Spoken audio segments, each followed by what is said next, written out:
Hi, this is Jill. Hi, this is Caryn. And you are listening to Scream Girl Squad. Oh.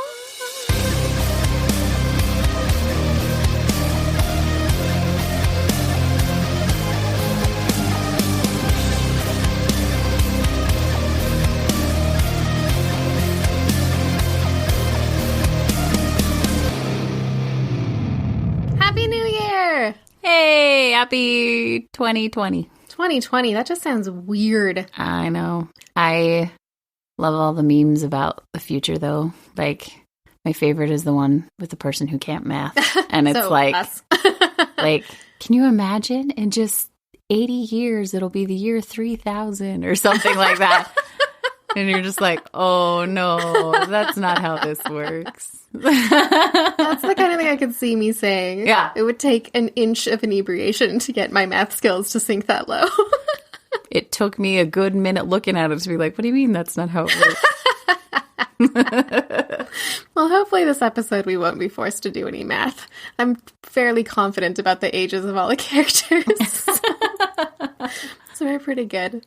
Anyway, welcome to 2020, which will be, assuming we keep this going for 12 months, which would be quite the feat of longevity. We do not have any follow-through. I'm impressed we kept it going this long. It's amazing. It's been like 6 months. It's a big deal for us. I'm very proud Both of of us. Yeah. Yeah. 2020 could be the first full year of Scream Girl Squad. Ooh. How luxurious. So we decided we needed to start 2020 off with a good scary movie. Yeah. Which, I know this is a scary movie podcast. But we've been watching a lot of like horror comedies or things that tried to be scary and weren't. Yeah. The pressure was on. Yeah. We had to find a good one. We watched several previews for contenders, you might call them. Mm-hmm. Some were real stinkers. Yeah. And a couple of them, once again, were, that's not a preview. That's a scene from the movie that you just showed me. Some random and like scene. The worst scene to try to get me to watch a movie. Yeah. A bunch of people sitting around doing nothing for 2 minutes. You failed at your one job. But we did eventually find a preview that looked very intriguing. I was excited by like 30 seconds into the preview and actually turned it off. Yeah. Once I decided it's worth watching something, there's no point in finishing the preview and getting things spoiled. For sure. Yeah, because spoiling things is what Jill and I do. That's our job. For each other and for you. I tried real hard for like 10 seconds to not spoil the end of the movie for Jill when I thought I knew the end of the movie, and I couldn't help myself. And I told her to just lay it on me because I knew she was dying to say it. Yeah. So. And I was pleased I was wrong. But I was right. Jill was right! Yeah. Just saying. Jill wins. This is worth marking on the calendar because it's an infrequent occurrence. Ha! Nice try. So, you want to tell them a little bit about the film we chose to watch today? Sure. So we watched a little movie called The Hole in the Ground. Just so you all know, it's about a hole in the ground. In the woods. Accurate. In Ireland. Yeah. So, it's about a mom and a boy who have recently moved to a smallish town in Ireland for a fresh start. They don't really give you a lot of information, which I think was kind of what this movie was going on, was here's a lot of little pieces and make of it what you will. Yeah. But we can talk about that later. But so they move in and find a giant hole in the woods, and the little boy starts acting weird, and the mom thinks, this is not my son. The Hole in the Ground. Came out in 2019. I had never heard of it. No, me either. We found it by Googling. I watched a lot of previews. Yeah. And it was free on Amazon Prime. Yeah. So you'd think that they would have been pushing it on us. Right. The way that they do. But that was a selling point, that it was free. We wouldn't have to invest any money in So watching if it sucked, didn't matter. Yep. It was set in Ireland. Always a win. As half Irish, I got pretty excited about it. I think I'm only like a quarter Irish. That's not the point. The point is, I like Ireland. Yes. And I was excited about hearing people pronounce the number 3 as tree. So, yeah. And another big selling point for me was not recognizing anyone in the preview. Right. I love that in horror movies when the preview makes it look like it's still like a well done horror movie. Not like a school ghost pirate situation. Exactly. But yeah, it was definitely got my attention really fast. Yeah, that's why I like indie horror, because oftentimes you don't know who someone is, or they've only been like small things and things you've seen before, so it's really easy to forget that they're an actor and just focus on their character. Absolutely. Yeah. So yeah, it had a lot going for it. We decided to watch it. We busted out the popcorn and the cheesecake, and we settled in. So yeah, it's been so long because we took a break for the holidays. Yes. That lasted forever. Yeah. Anyone else feel like the holidays this year was like 5 months long?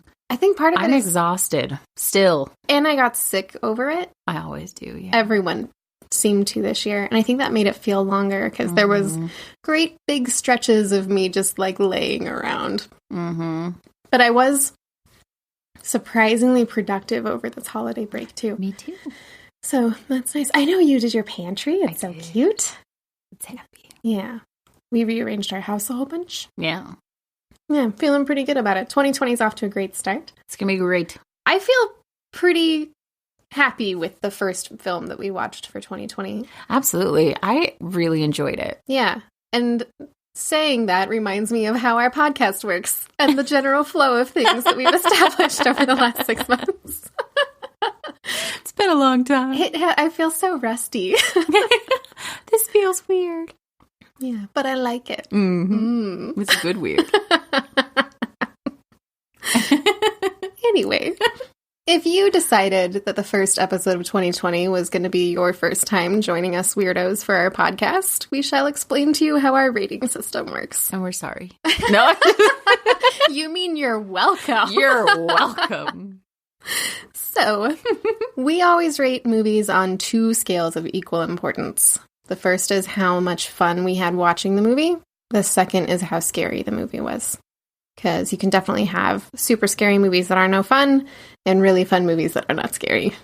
And other movies in between. Nobody else have examples come to their head when you say that? Because I did. Oh, yeah. A flood of them. Several of which we have reviewed on this very podcast. The ultimate example, obviously, Darkness Falls. Yeah. Real fun. Not real scary. I was thinking Hereditary. Real scary. Not any fun. Exactly. Yep. So, because Jill and I can't settle on just one rating scale like stars or buttons or rainbows or something. Yeah, that's not us. We like to use food for the fun rating, typically something that we had the pleasure of enjoying during the movie. And we pick something scary from the movie itself to scale for the fright rating. So, Jill, on a scale of 1 to 5 slices of cheesecake, how much did you enjoy The Hole in the Ground? I might say 3. I liked it, but I didn't super love it. If I never watched it again, I won't be sad. Yeah. But I'm not, like, against seeing it again. Yeah. Yeah. I enjoyed it. That is exactly on target for me. I'd give it a solid 3. It is 100% worth watching. It was enjoyable to watch. Yeah. I don't know how high of a rewatch value it has for me personally. Yeah. Maybe one more, because it has some heavy mystery elements. Like Jill said, they kind of like feed you little niblets of clues. And it might be fun to watch it again to catch what I missed before and maybe put things in a better order. But I don't feel like this is going to be one of those annual rewatch things. No, but say like 10 years down the road when I'm like, oh yeah, I think I liked that movie, I would watch it again. Yeah, for sure. Or a few months from now, if someone said, hey, I want to watch this but not alone, I'd watch it with them so that they could experience it. Absolutely. Because I am a good friend. Quiet you. The conversation we had last Friday about me being a horrible person in junior high notwithstanding. I never forget. I did not put gum in your hair. I don't fight know. That to the grave. I don't know. Anyway. I just remember being mad a lot. Yeah. Well, I was a hormonal teenager. I was mad a lot too. Yeah. Oh yeah. It's not like it stopped me from hanging out with you. No. And now we have something horrific to look back on together. Indeed. Anyway. Where I am blameless.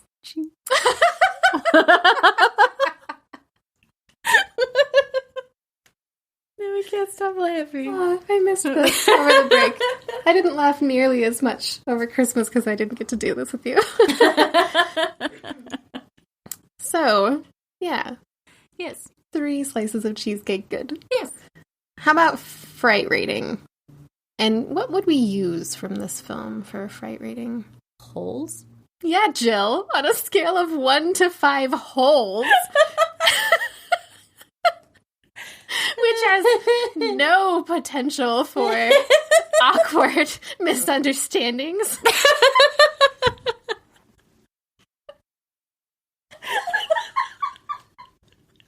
I can't.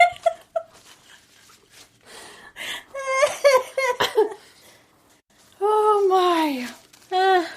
Holes in the woods? Is that what we're going with? Uh-huh. Yeah, scale of 1 to 5 holes in the woods, since you're being particular about it. It's hard to say, because I don't think this is one of those movies that's going to stay with me, but I was definitely tense while watching. Yeah. So I'm, like, torn between 2 and 3. Yeah.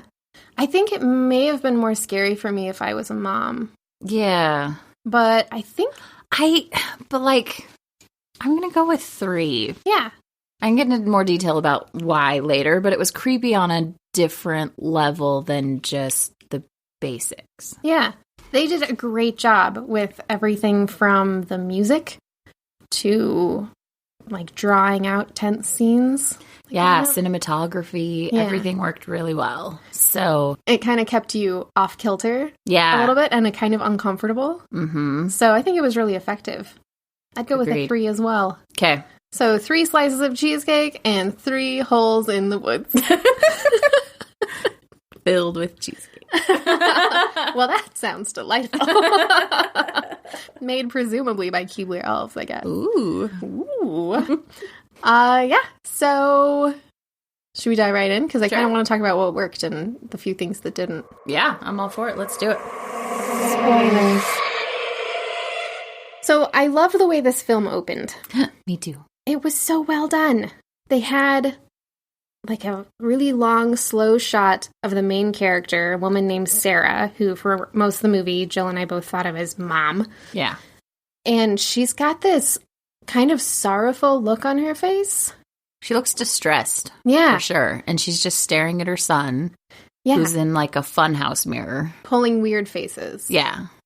But she looks totally depressed. Uh-huh. And the music that they chose was just a bunch of, like, furious, sad violins. It was very melancholy compared to this funhouse idea. And then they don't show a single other person in the funhouse. And even when they walk away from this little carnival later eating cotton candy, there's no one there, empty parking lot. And then right after that, it goes to an overhead shot that Jill and I were joking has to be in every scary movie since The Shining. Right. Like a curvy road, a vehicle through the in forest of like the top of a car. Yeah. You've seen movies. Wouldn't be Scream Girl Squad without at least one John Mulaney reference. Exactly. And I think that might be 2 so far. Anyway. And then the camera did this crazy thing where it like turned upside down. Mm-hmm. And it's like the world was upside down. Yeah. It was great. It set the tone perfectly. And the whole time it did that music thing where, listen, I don't play any stringed instruments, but it sounded like a violin playing really, really high notes. And it gets you kind of on edge a little bit, you know, like high and fast and kind of whiny sounding. Yeah. Yeah. It is not soothing. No. Yeah. It was gets you all tense. Super strong start. Yeah. But it immediately kind of reminded me of The Ritual, and not in a bad way, because I really, really enjoyed The Ritual. Mm-hmm. But the shots of the woods and the unsettling music and the kind of uncomfortable faces. Mm-hmm. I think, anyway, strong start out of the gate. Absolutely. So inside the car, it's the mom and her son, and the kid just out of the gate has excellent dialogue. He's talking about some kid at his school that that hates on their car. Yeah. He said that it looks like something a pedophile would drive. And then he calls him an ass face. Yes. And the mom's disapproving, and the kid's like, well, can I say arse face? She's like, no. And he's like, but it's a scientific term. And so you're all enjoying the levity of that moment, and suddenly... And all of a sudden the kid yells, Mom, watch out! And she swerves the car, and you're not really sure what's happening, but you see them all jostle in the car, and the car skids to a stop, and you have no idea why she just swerved her car. And it's very unsettling when they get out of the car, and there's just this person, you honestly don't know man or woman, because you just see this, like, hooded figure standing with their head down in the middle of the road. Like, definitely totally a Sith Lord. Dead still, yeah. And all you see is the mouth. And so all it shows you is this mouth inside a hood, so of course you think Palpatine. Mm-hmm. Especially because it's a wrinkly mouth. Yeah, like a wrinkly mouth. It's not like a young person. Yeah. And then the person in the hood turns their head very slowly and reveals some more feminine features. Mm-hmm. Definitely an old woman. But wild eyes. Like, not calm person at all. Right. Something's up. And she's not looking... The mom gets out of the car to look at this stranger, and the strange woman in the hood is not looking at the mom. She's looking straight through the car window at the kid. Her eyes are, like, locked on that kid. And it's very uncomfortable, and the mom's just like, nope, and gets in the car and drives away. Yeah, she stops to pick up her side mirror, which had apparently grazed the pedestrian and fallen off, and she snatches that up and gets in the car. Yeah. And flees. Very quickly. Yeah. As we all would, to be honest with you. Yeah, I was thinking about that. Maybe call the police when you get home, but... I think I would get in the car and call the police right then. Yeah. But in the car with the doors locked. Yes, exactly.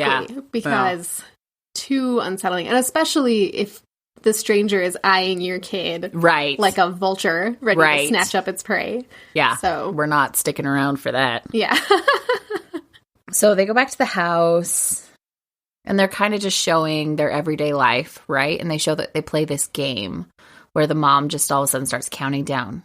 3, 2, 1, and then they pull these faces at each other, and whoever can hold it the longest wins. Yeah, it's kind of like a staring contest. Yeah. And you don't want to break and start laughing. Mm-hmm. And they're playing it because, you know, while she's working and scraping this floral wallpaper off what's obviously kind of an older, falling apart farmhouse, the kid announces that he doesn't want to eat any more dinner because he doesn't like the dust cheese. Yeah. Which is like the powdered Parmesan. Like Parmesan, yeah.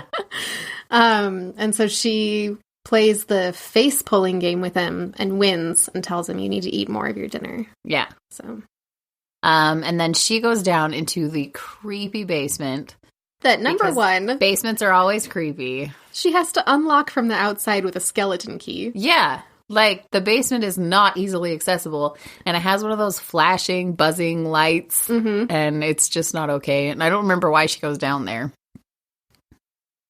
Like, to get something or put something away. Yeah, to put away. More to show us there's a basement. Yeah. Or to get maybe a slightly better tool to dry scrape off the wallpaper. Maybe. Apparently she's never heard of a steamer. Yeah. So she's in the basement and doing some mysterious task, as Jill said, showing us that a basement exists. Yeah. And she hears kind of a commotion and her kid, Chris, screaming upstairs. Yeah.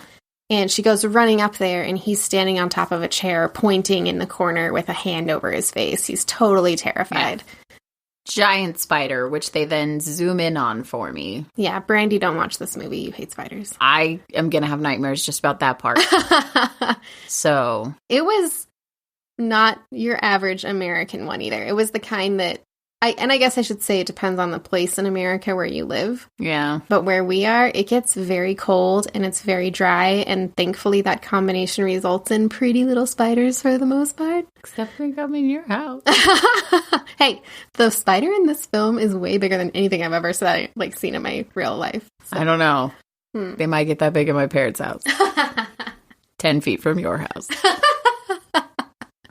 Yeah. Anyway, so it's gross. It's gross. She catches it and takes it outside because she doesn't kill spiders. And the whole time her kid's like, but why? And we're screaming the same at the television. He says something like, Dad would kill the spider. And she's like, well, Dad's not here. And then he's like, why isn't Dad here? You said he was going to follow us and you're a liar, and starts freaking out and yelling at her. Yeah. Which is a little mysterious. And honestly, they never explain where the father went. No. You get some hints, but... Yeah, there's a point in the movie where I kind of like officially drew a conclusion, but they don't confirm it. No. We kind of just have to keep... You have to make your own decisions. Yeah. So he starts freaking out, runs off. She chases him into the woods where they find, I'm not calling it a hole, a crater in the earth. It's pretty massive. Like football field size. It's kind of bigger. Constantly sinking. Mm-hmm. Like the dirt from around it is constantly like trickling down the sides to the middle. And the effects that they used, the visual effects on it, were super effective. Mm-hmm. They put just enough of like a little special sauce on it that it looked like the a portal to hell. Like spun a little, and it worked out really. I loved that. She can't find Chris, and then all of a sudden he just appears because she's going through the woods, and she's like, "Don't ever run off like that again." Yeah. This is where I started pitching ideas to Jill, like theories about where this film would go.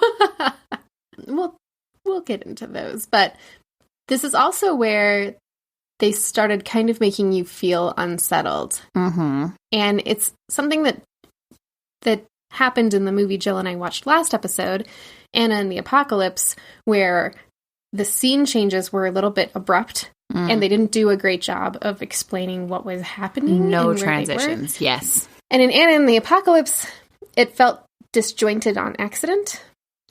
And in this film, at first it just felt disjointed and you were like, oh, I'm uncomfortable. And the more times that it happened, the more times it felt intentional. Absolutely intentional. Yeah. I feel like they really wanted you to make your own decision about what was happening in this movie. Mm-hmm. And so by not giving you too many details and not transitioning things very well, you got to fill in the gaps for yourself. Yeah.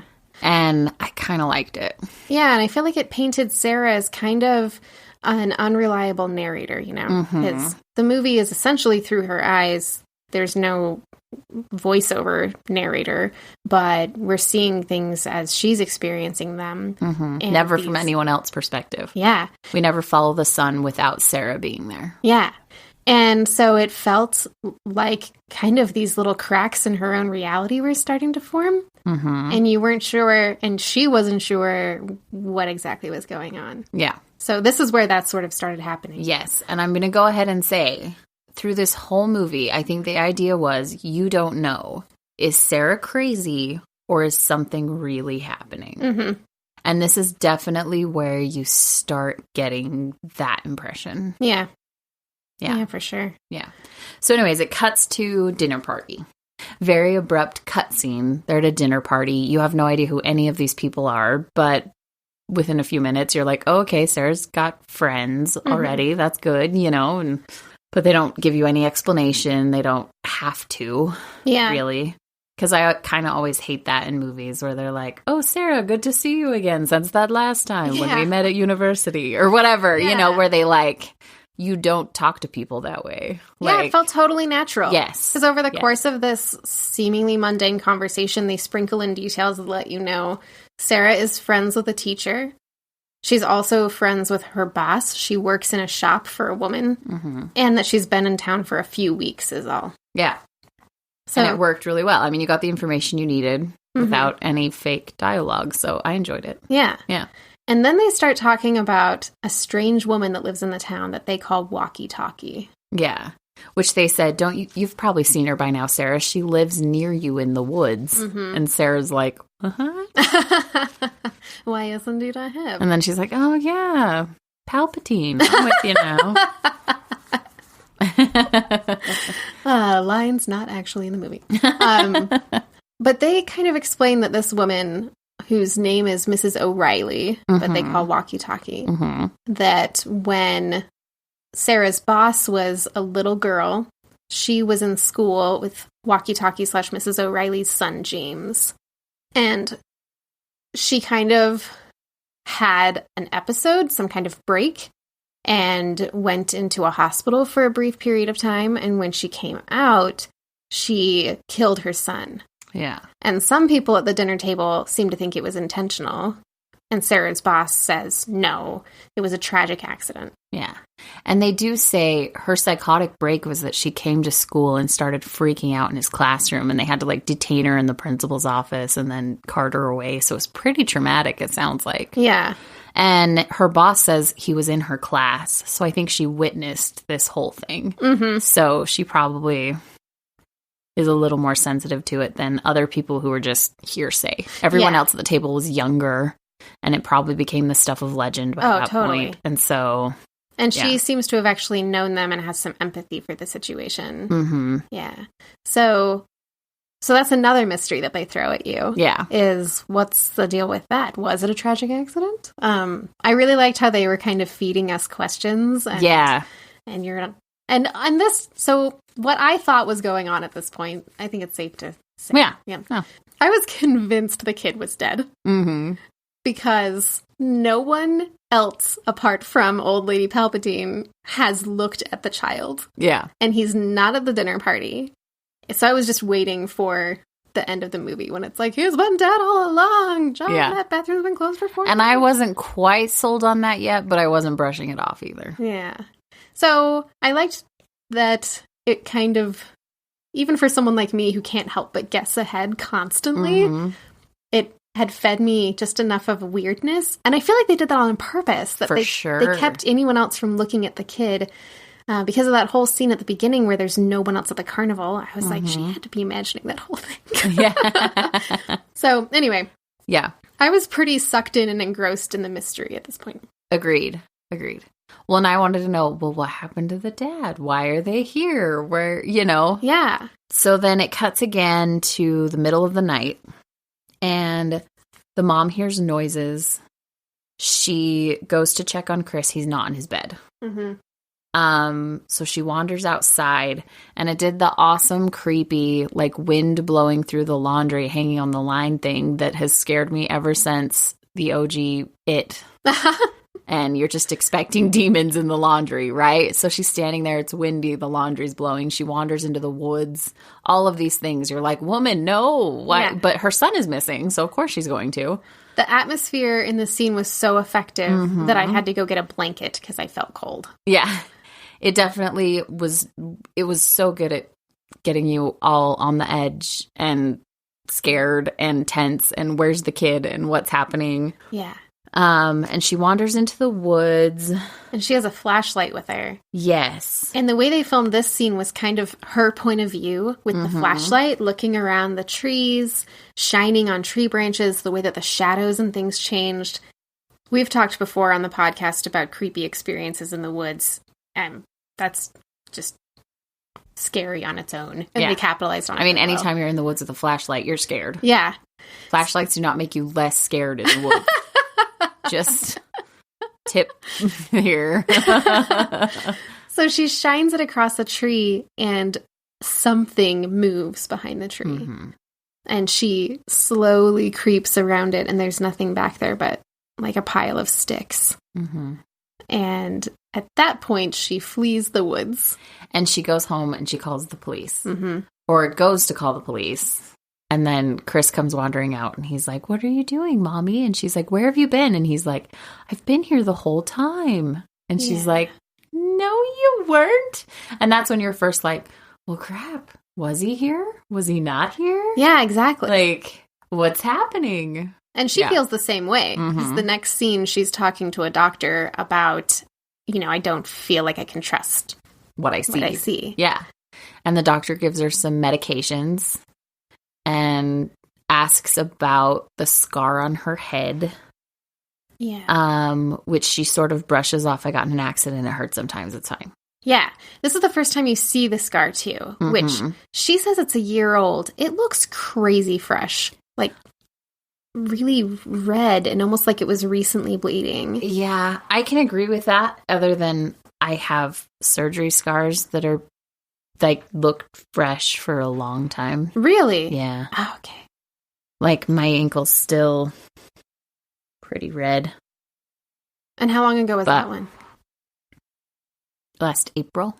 Dang. Okay. All right then. So, but it was like looked like it could bleed. And mine haven't done that in months. Yeah. So he's like, show me your scar. And she brushes the bangs away so we can see it. And I assumed it had been from her cracking her head on the steering wheel when she swerved the car earlier. Yeah. And then she mentions it's from an accident a year ago. Yeah. So yeah. More mysteries there. Mysteries. She doesn't say what kind of accident it is. Nope. He prescribes her a sedative. And so now I'm wondering, well, how hard did she hit her head? Right. Like, is she crazy? Yeah. Is she deeply concussed and definitely seeing things that aren't there? Well, in my few college psychology classes, I'm like, traumatic events can cause you to have a nervous breakdown. Is that what's happening? Oh, so then they're driving home from school. She picks her son up from school, and they're driving home from school, and they see the crazy lady again, Palpatine. Yeah. And this time she's wearing a nightgown, just standing in the road, staring at them. The mom, like, honks at her. Nothing happens. So she gets out of the car and asks her to move because she's blocking the road. There's nowhere they can go. And she starts screaming, "It's not your boy," while looking at Chris. Yeah. And her husband comes outside and he's like, "I am so sorry. I'm so embarrassed. She likes to wander. I try to keep her contained, but she wanders away." Yeah. And he's clearly like her main caretaker and just does the best that he can. He's not young. I'm sure she gets away from him sometimes. Yeah. And you can tell he's been dealing with this a while. Yeah. And so, you know, the mom's just like, "No, it's fine, whatever." And he moves her, and then they're starting to drive past, and she bashes her head against the window. Yeah, she keeps screaming, "It's not your son, it's not your son," and headbutts the window hard and leaves a big blood mark. Yeah. Yeah. And Sarah's just like, "Nope," and keeps driving. Yeah. So, because it's got to be scary for her son, too, you know? So that clearly plants the first seed in Sarah's head. Right? That she's like, "Oh, crap. Is it not my son?" Yeah. Because he already was weird to me. Yeah. Yeah, so it flashes back to the house.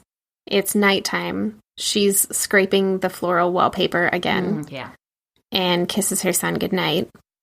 And seems suspicious of him a little bit. And then the very next scene, they're driving down the road again, back towards the Riley's house. And she stops the car on the bridge to the Riley's property and gets out. And Mrs. Riley is in the garden in her nightgown. And she looks like she's on her hands and knees, kind of, and not moving. And when Sarah gets closer, she sees that Mrs. Riley appears to have buried her own head in the garden. Yeah. And it's dead. There's like a bird pecking at her back. Yeah. Yeah. Very unsettling. Totally.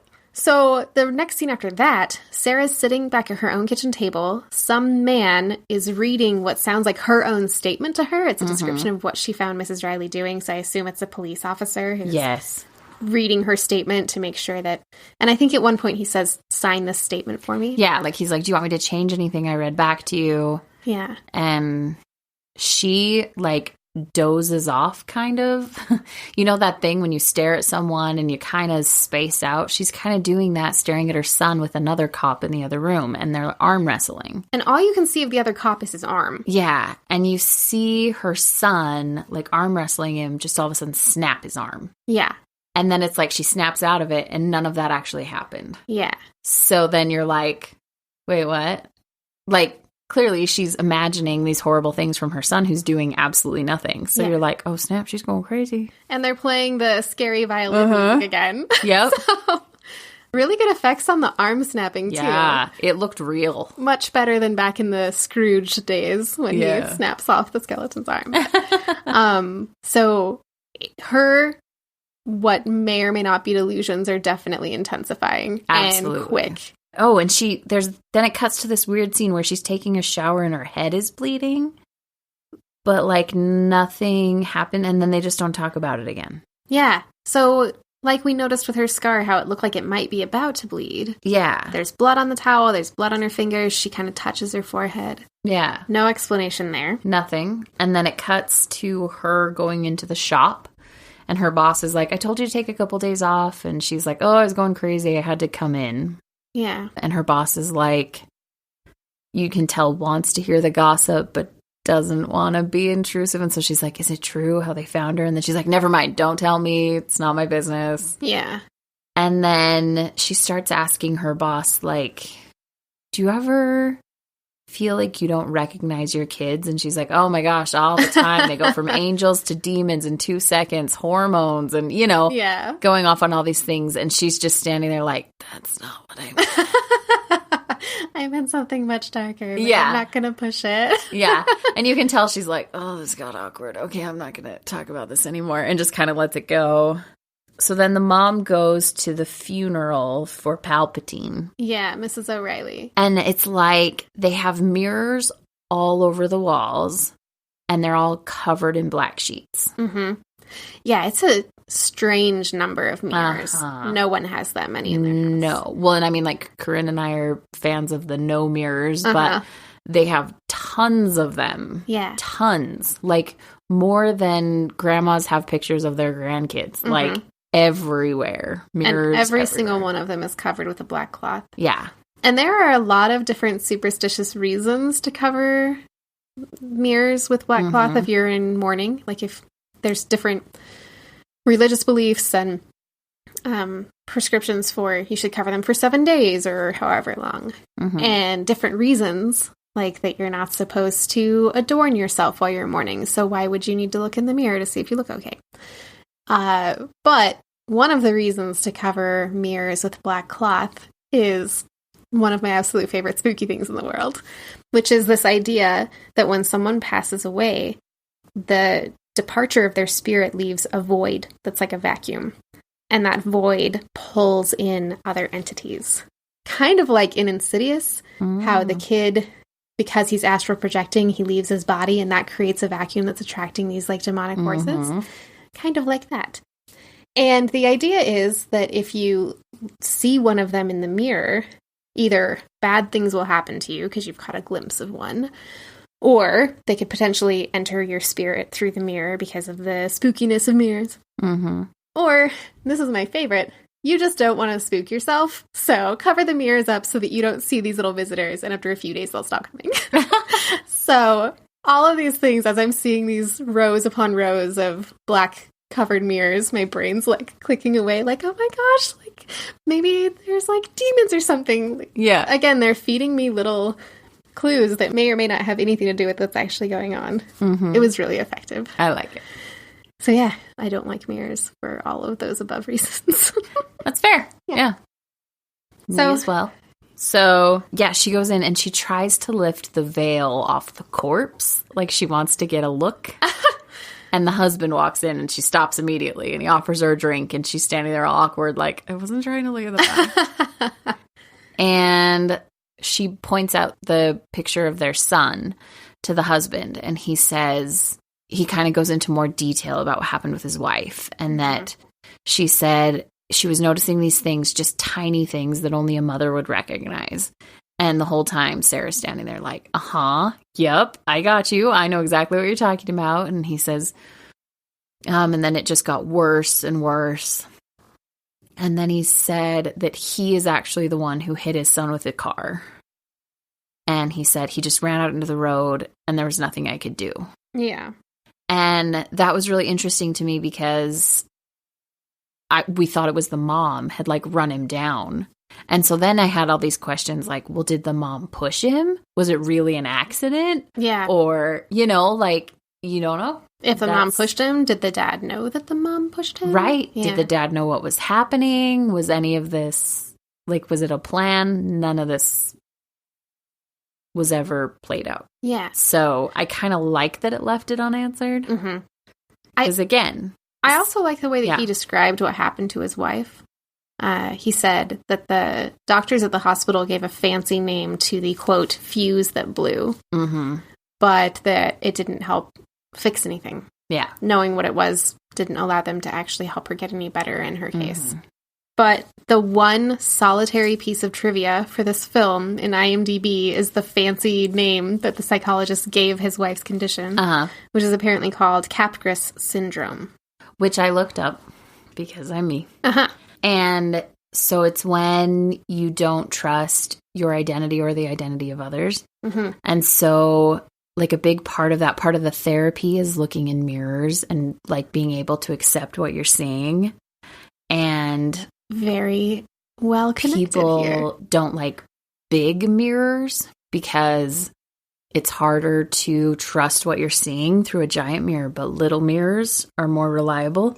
So they prefer little mirrors, which the house was covered with little mirrors. Yeah. So, yeah, it all kind of fit together. Yeah, that's awesome. Yeah. Sarah's big takeaway seems to be, okay, so the same thing that happened to her son is obviously happening to my son. Mm-hmm. Yeah.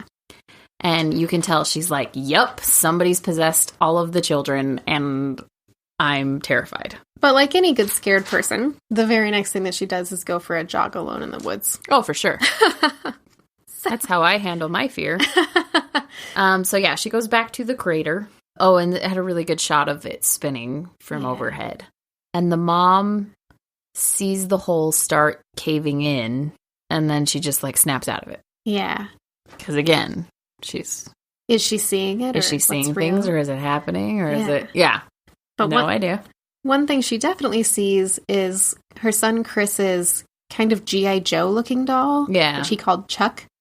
And it's laying face down on the ground in a pretty similar fashion to the way old Mrs. O'Reilly was laying when Sarah found her body. Hadn't put that together, but yep. Yeah, his head is kind of, instead of being buried in the ground, it's kind of trapped underneath a log, but he's still face down. Mm-hmm. That concerns her, because she's like, why is my son's toy in the middle of the woods? Yeah. Where I have told him repeatedly to not go alone. Mm-hmm. So she goes home and confronts him.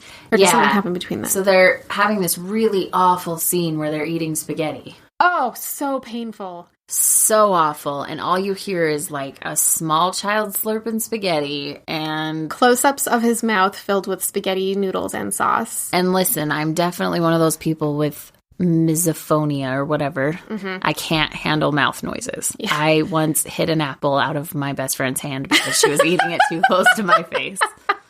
So that's me in a nutshell. And sometimes I say to my brother, do you have to eat that at me? And then he like looks all ashamed. And I'm like, I'm sorry. I'm going to walk 10 feet over there, finish your meal. So. Yeah. And not being a parent or one who's spent very much time around small children, I don't handle it very well. Yeah. Eating around small children. It's messy and gross and I don't like it. Yep. It's nasty, and he is going to town on this spaghetti. So then she gets up, and she's at the kitchen sink, like, starting to do dishes, and she's like, hey, remember that time you brought me flowers? And he's like, yeah. And she's like, remember how I told you not to go in the woods? And he's like, yeah. And she's like, have you been in the woods? And he's like, no, Mom. And she's like, are you sure? And he's like, of course I'm sure. And she just keeps questioning, kind of pushing him, and she's like, hey, well, if you weren't there, how did your toy get there? And, like, pulls it out. And he freaks out and pushes the table at her with the force of more strength than this 7-year-old boy should have. More strength than I think even an adult would have. Yes. Yeah. Very, yeah. It's like a big, heavy oak table, and he just hurls it at her. And she kind of catches it and looks up at him all scared. Yeah. And he just runs away. Yeah. And she's standing there like, uh-oh, that's not my son. So, yeah, she hears him that night. Middle of the night, she hears him kind of pacing around. And she goes over and she lays down on the floor and watches him through the crack under her door, which is so brilliant. Yeah. And you see him kind of crawling around on the floor in a really unnatural way. Yeah. You like see demon way. A close-up of another one of those creepy spiders. Mm-hmm. I don't. And it's walking across the screen. And then his hand comes into the screen, crawling along the floor and imitating the spider's movements when it sort of raises its legs up, when it lowers its body, and then the rest of his body follows. It's so unnatural looking. And his hand and fingers, like, stretch out to unnatural lengths, and he grabs the spider. Yeah. And she, like, freaks out because she's like, my son is scared of spiders. Yeah.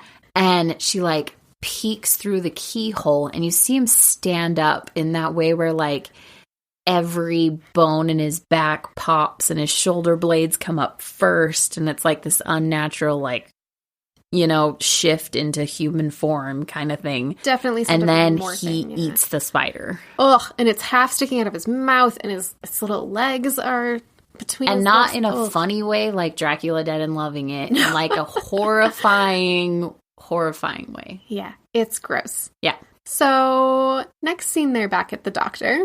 Yep, because she's like, this isn't normal. So yeah, they go back to the doctor.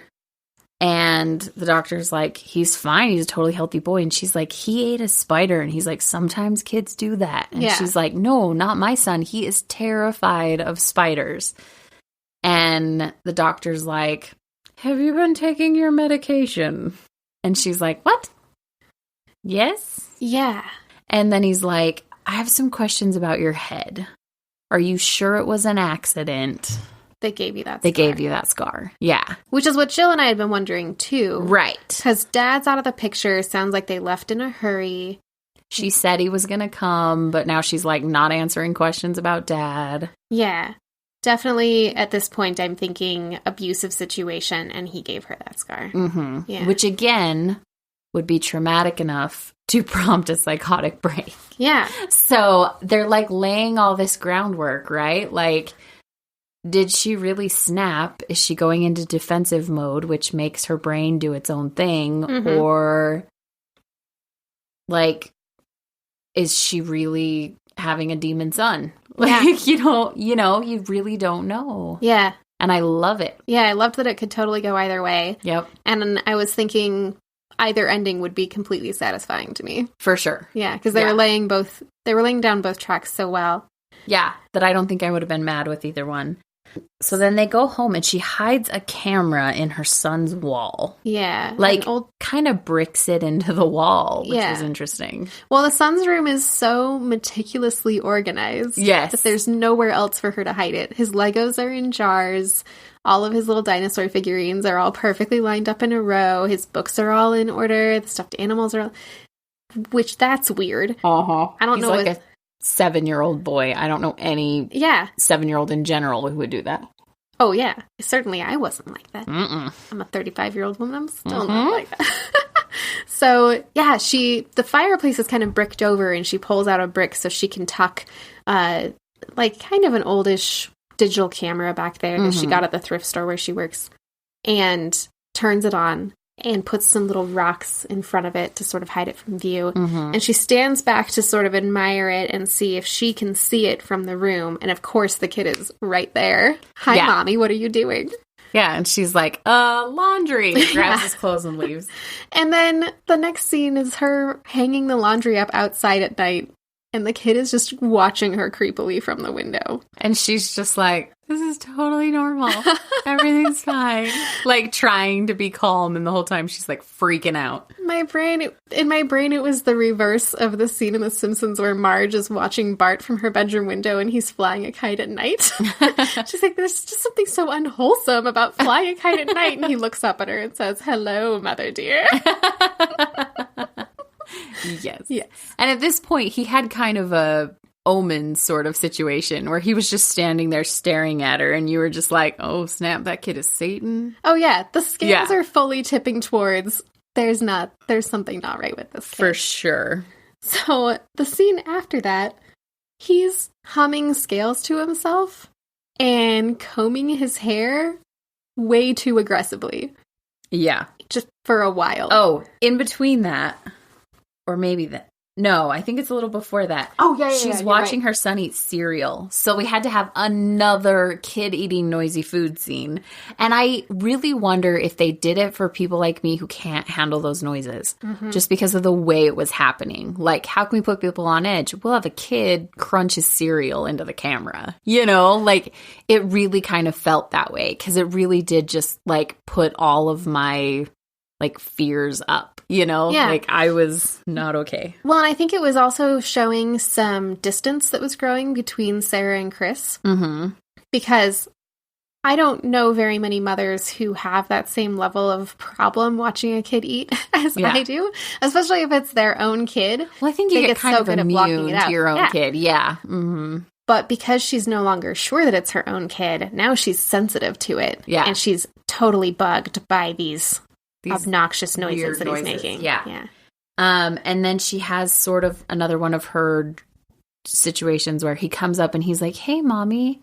and, like, is rubbing her face and starts to stick his fingers into her scar and, like, pull at the skin on her face. Super gross. And then she, like, wakes up and everything's fine. Mm-hmm. But it's, like, while she's watching him eat cereal. Yeah. So it's weird. So you're pretty sure it was a dream? Yeah. Sarah's probably pretty sure it was a dream. Yeah. So then it shows him combing his hair and humming scales, and she's just standing in the doorway like, what? Yeah. And he really did, like, for the whole first part of the movie, he had, like, that messy Harry Potter kind of hair that just wouldn't lay flat. Like, they didn't try to comb it. They didn't try to contain it. It just was a floppy mess of hair. And now it's completely neatly combed and slicked down and parted on the side and clearly different. Yeah. He's got little kid in equilibrium hair. Yeah. Perfect and gelled. So the next scene is pretty scary for me as an adult human with no children. It's the school talent show. Kids are singing! We've locked the doors, so you can't leave until the show is over. So you have to pretend to like it. Clap politely for everyone's children, not just your own nieces and nephews. Even the ones that suck. Yeah, especially them. So her son and his class come out on stage, and they're singing some song I've never heard, but it's probably a really common grade school song in Ireland or something. Yeah, I don't know it. But, like, kids have solo parts, and they're doing their own thing, but then singing together. Yeah. And then it's her son's turn for his solo part. Mm-hmm. And at first he's singing all cheerily and chipper, and then this little kid actor nailed this so good. Yeah. Because his face slowly falls to total deadpan, and as that's happening, his singing is slowing and deepening until he's just saying pretty creepy, nursery songs. They have creepy lyrics sometimes. Yep. And it's just getting creepy. No one around her seems to notice that anything weird is happening. Well, and then everyone in the audience disappears. Yeah. And everyone on stage disappears, and it's just her son saying creepy things to her. Yeah. Like, that's it. About a hole in the ground. Yep. And some old lady. Yep. And the next scene is her she bolts. running. Terrified through the school as though something's chasing her. And she's trying to get out, but again, they've locked the doors, so you can't leave the talent show early. So she's trapped in the school. And then her friend comes and finds her boss. Yeah. And she's like, hey, why don't we go outside and get some air? And then her son comes up and he's like, Mommy, can we go home? Did you see me? Did you see me? I sang just for you. And she's just standing there like, like having a complete panic attack, and bolts again. Yeah. Shoves right past her son and her boss. Yeah. And just leaves him, I guess. I mean, they don't really talk about it. And the next scene is she's at her neighbor's house, the old man. Oh, no. So she bolts from the school and drives straight home, and she grabs the camera that she hid in the fireplace. Yeah. And she watches it. And her face is horrified. But they don't show you what she's seeing. Yeah. And then she takes it to her neighbor. Yeah.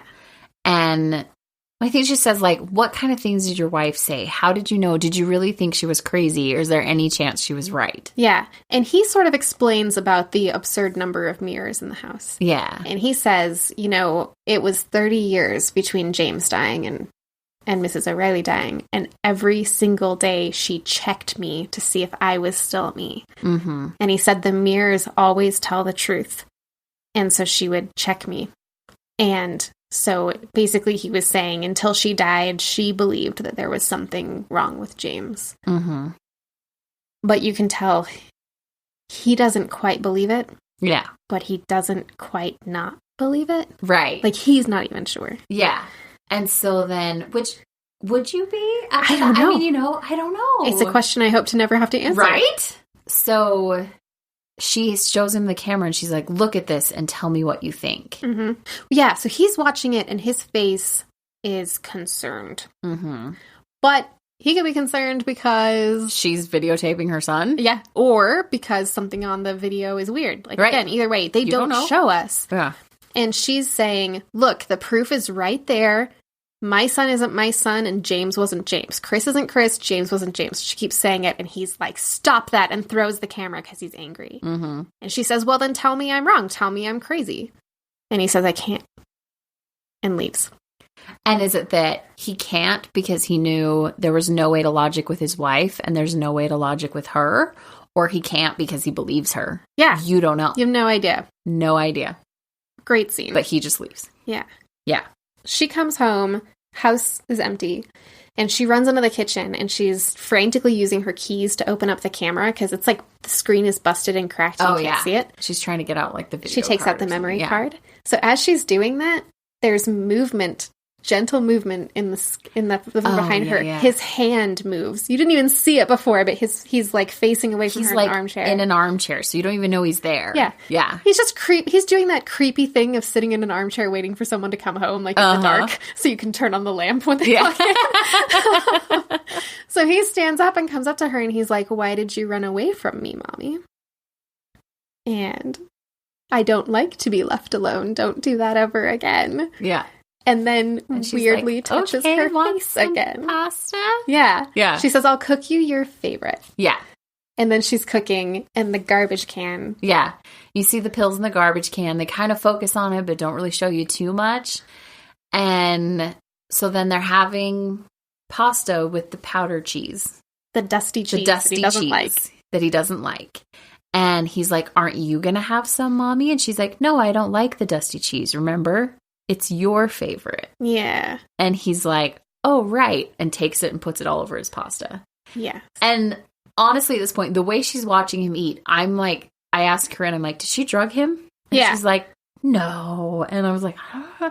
And like, it's hard to tell. Yeah, because you weren't sure. Did she just throw her pills away because she's like, "I need my wits about me. I don't want to take a sedative because I need to know what's going on"? Or are the pills in the garbage because she broke them open and put them in the sauce? Yeah. Yeah.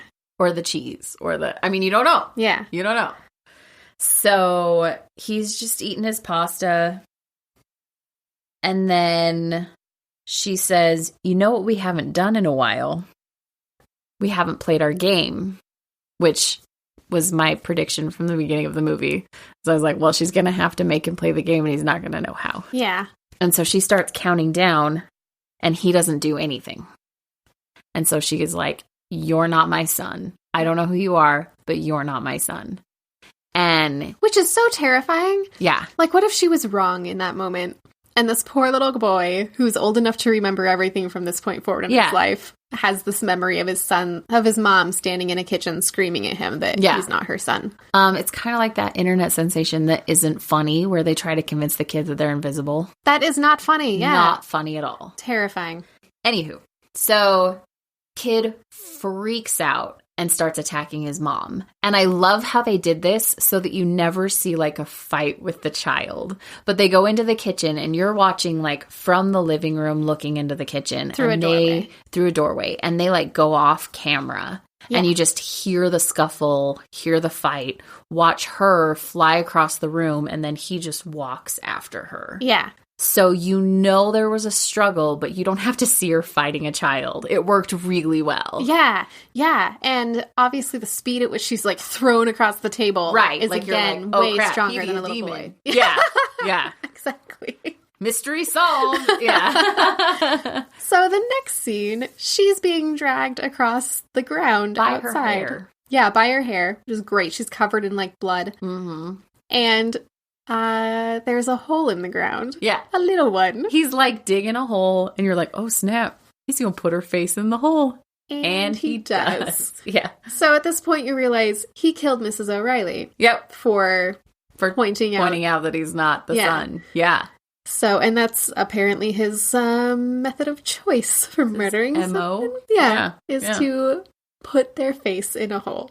And the scene, I loved this shot so much. It was so beautiful because he finishes covering her head and the shot is from overhead and he stands up and admires his handiwork for a second and then kind of stumbles and falls over because the sedatives that she did in fact put in his sauce. And that's when we're all of a sudden like, oh, okay, she did drug him. Yeah. Woohoo! But then you're like, crap, her head's in the ground. Like, and she's not moving. Right. And her arms are at this uncomfortable angle and her legs are so strange and the pattern of dirt from him digging with his hands almost looks like hair spread out. It was like the creepiest version of a snow angel. It was real creepy. It was a great shot. Well done. Yeah.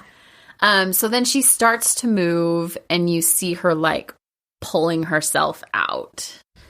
And she grabs him and carries him into the creepy basement because she established that she has a creepy basement. Yes, they gave us that in the beginning. Yes.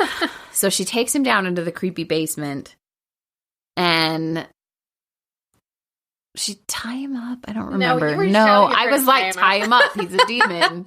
She didn't do it. Yeah.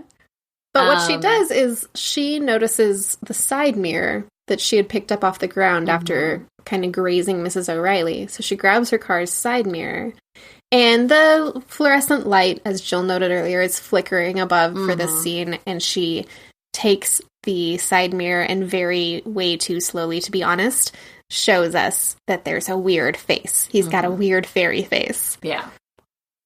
And then I couldn't watch the next 15 seconds. Jill will have to summarize. Yeah, so basically, he starts, like, flailing around on the ground. Like, he's possessed. And so it was really creepy. Like, I don't know if it was from looking in the mirror or just because he'd been caught. I don't know. Yeah. But he kind of, like, flailed around on the ground like he was possessed. And she, like, runs away and leaves him there and locks him in the basement. Yeah, that's a good question. Maybe seeing his own reflection. Yeah. Aren't there supposed to be evil creatures that can't see their own reflection because they're crazy?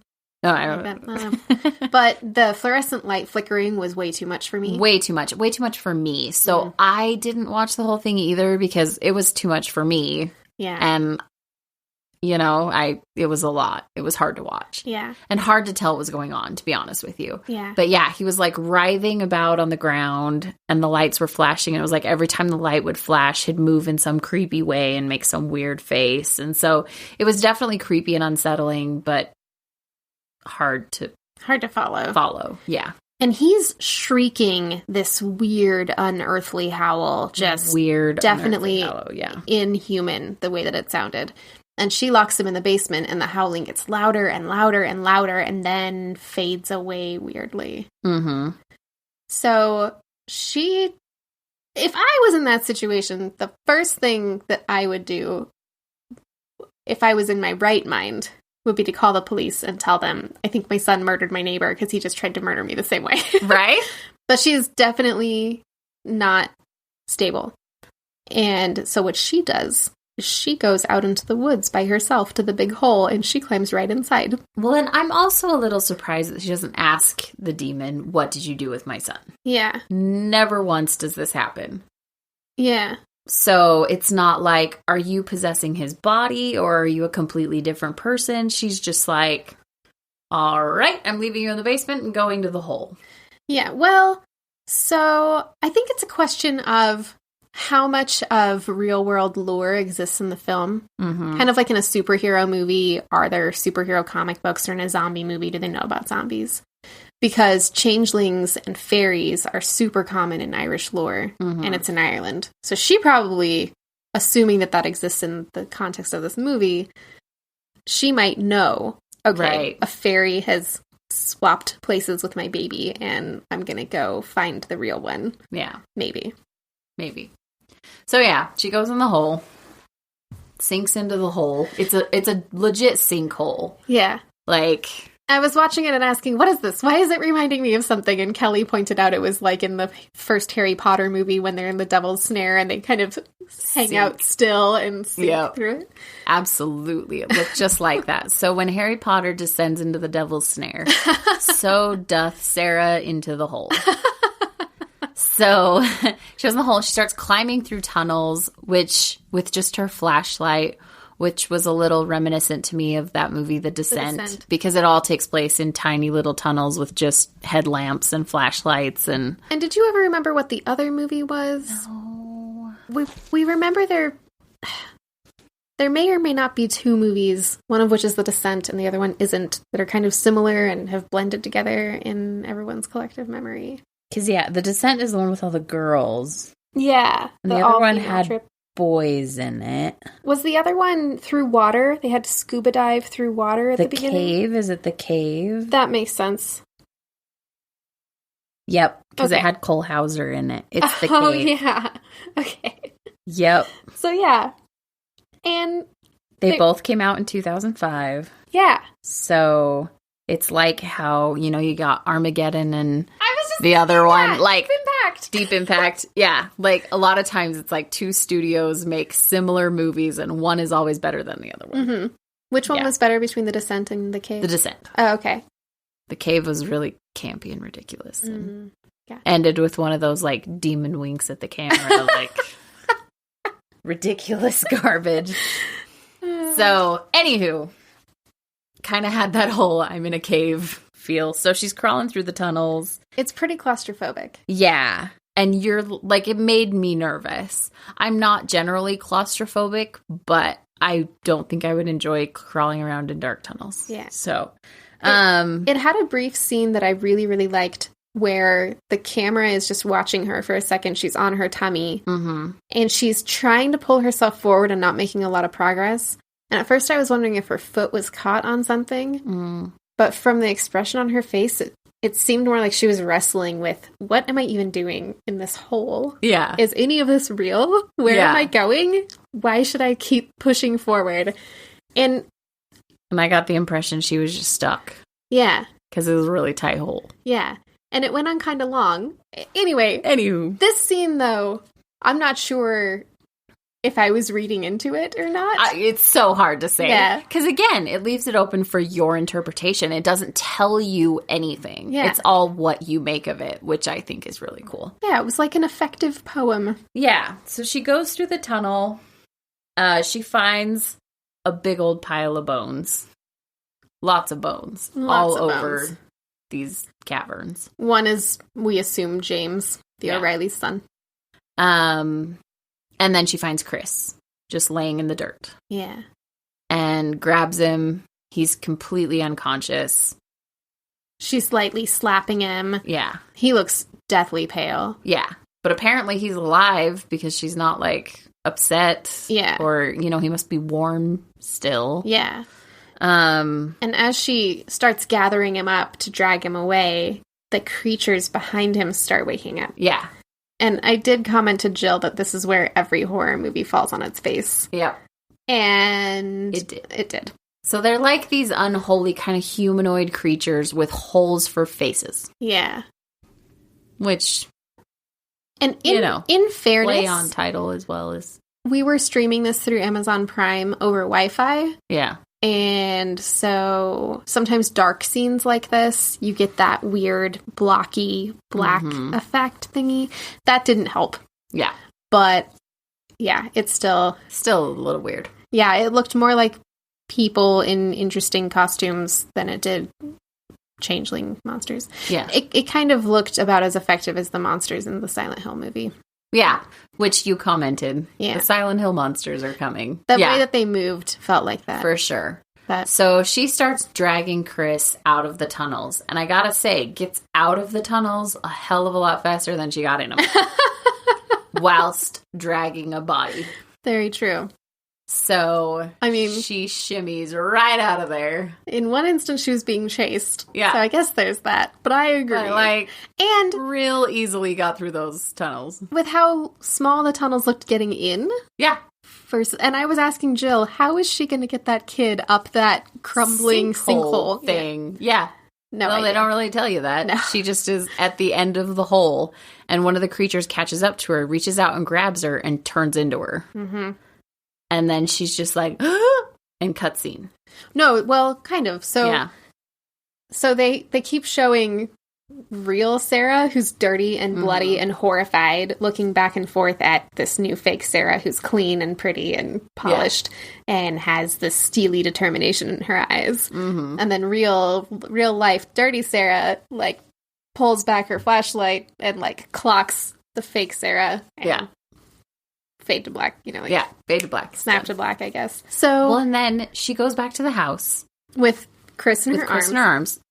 Can't get the car open. Leaves Chris on the ground next to the car. Says, stay here, baby. Goes inside the house. Because that's what you do. When demons are chasing you. Yeah, and they've already kidnapped your son once and taken his place, and you couldn't tell the difference for a while. So let's definitely let him out of our sight for even a blink. Yeah. Right?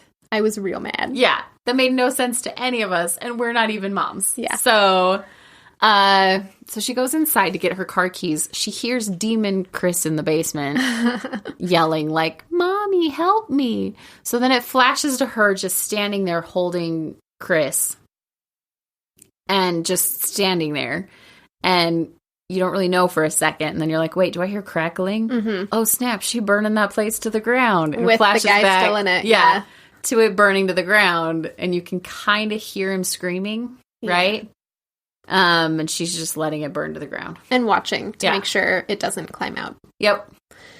And then it flashes to her in college. Mm-hmm. Which they had mentioned before that she had meant to get like a teaching certificate, but had gotten pregnant with Chris. So, so this is her starting fresh. Yeah, so it was her starting fresh.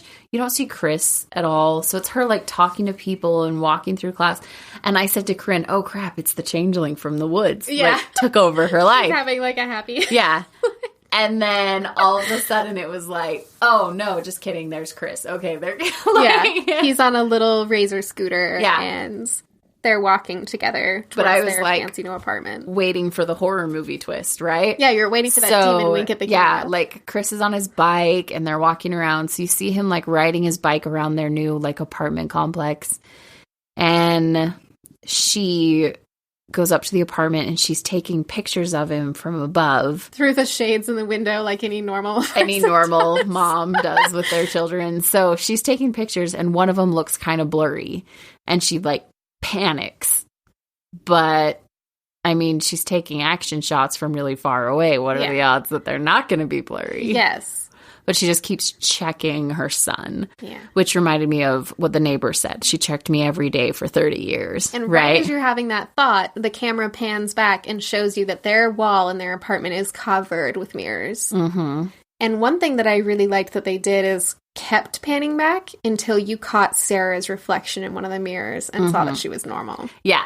Which I had said to Caryn, like, as she was taking pictures of the sun, I was like, oh, crap. She's going to, like, brush away her hair. She's not going to have a scar. Yeah. She's totally the change. Like, we're still guessing at, like, the trick ending. Yeah. And then, no, everything was fine. So, and then roll credits at that point. But I loved that ending, that she will never relax again. She's going to be paranoid forever. She'll check Chris every single day forever.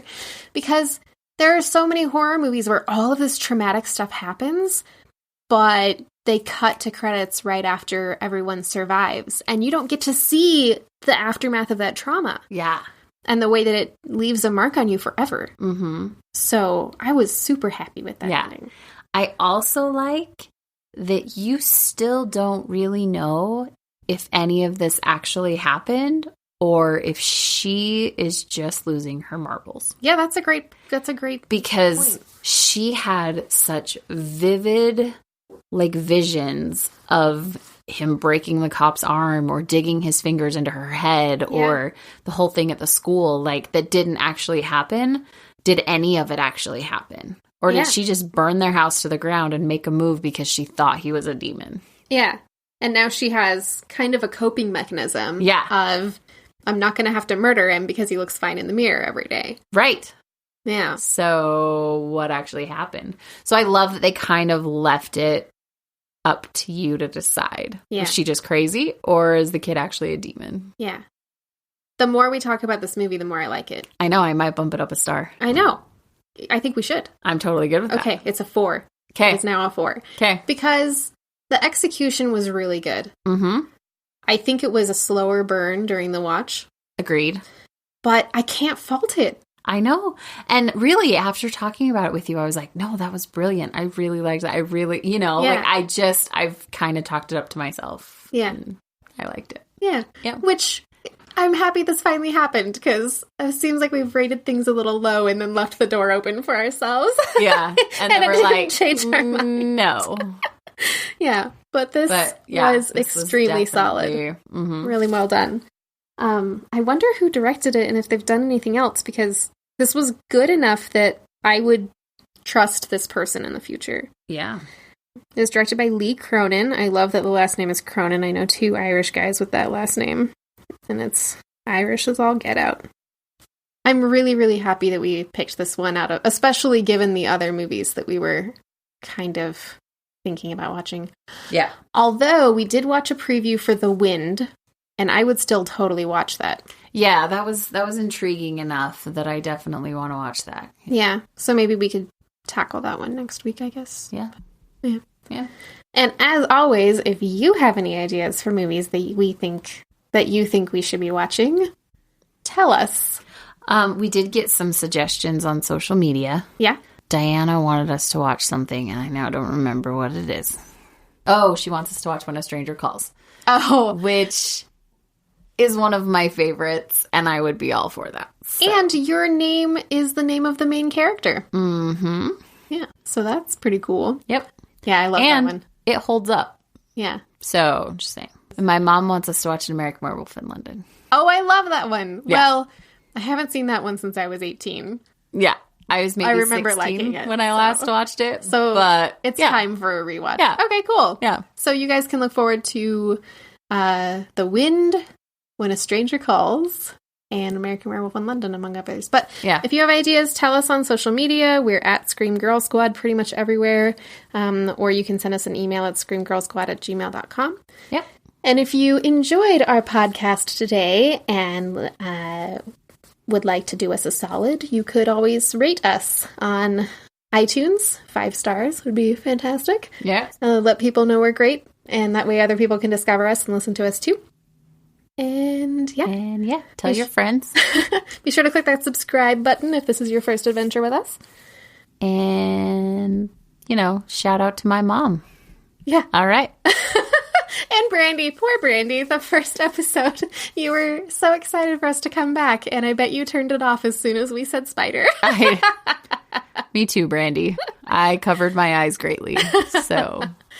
Well, if you did make it all the way to the end, thank you for listening, Brandy, and everyone else for joining us. This has been Scream Girl Squad.